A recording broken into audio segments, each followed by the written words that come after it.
சொல்லுங்கள்.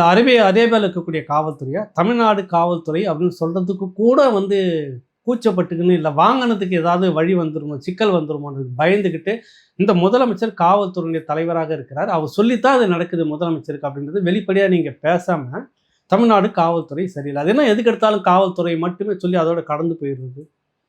கேட்டா நீதிமன்ற உத்தரவு. தமிழ்நாட்டில் இன்றைய தேதியில் நீதிமன்ற உத்தரவு, பல நீதிமன்ற உத்தரவுகளை இந்த முதலமைச்சர் ஸ்டாலின் அரசு உதாசனப்படுத்தி காலில் போட்டு மிதிச்சுக்கிட்டு இருக்குன்னு ஒரு பெரிய பட்டியல் நான் சொல்றேன். ஒத்துக்கிறீங்களா நீங்க? நாளைக்கே வந்துட்டு கலைஞர் சமாதியில் அங்கே போக்குவரத்துக்கு இடையூறாக அப்பப்போ நெரிசல் ஏற்படுகிறது.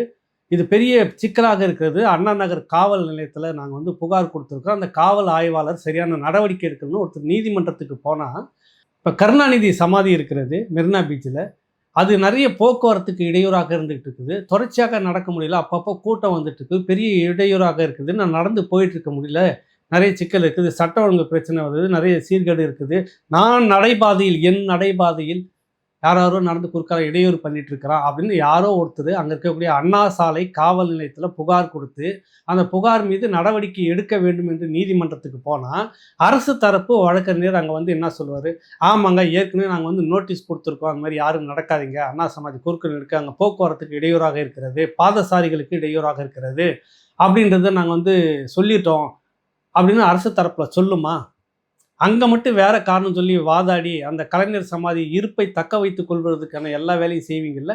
அப்புறம் எப்படி இங்கே தூய்மை பணியாளர்கள் யாரோ ஒரு வாலாஜா, காஞ்சிபுரத்துக்கு பக்கத்தில் இருக்கக்கூடிய வாலாஜா தேன்மொழி, வாலாஜாபேட்டையில் இருக்கக்கூடிய ஒரு தேன்மொழி அப்படின்ற ஒரு அவங்க வந்து கேட்டால் ஒரு காய்கறி கடை ஹோல்சேல் வச்சுட்டு இருக்கிறாங்க.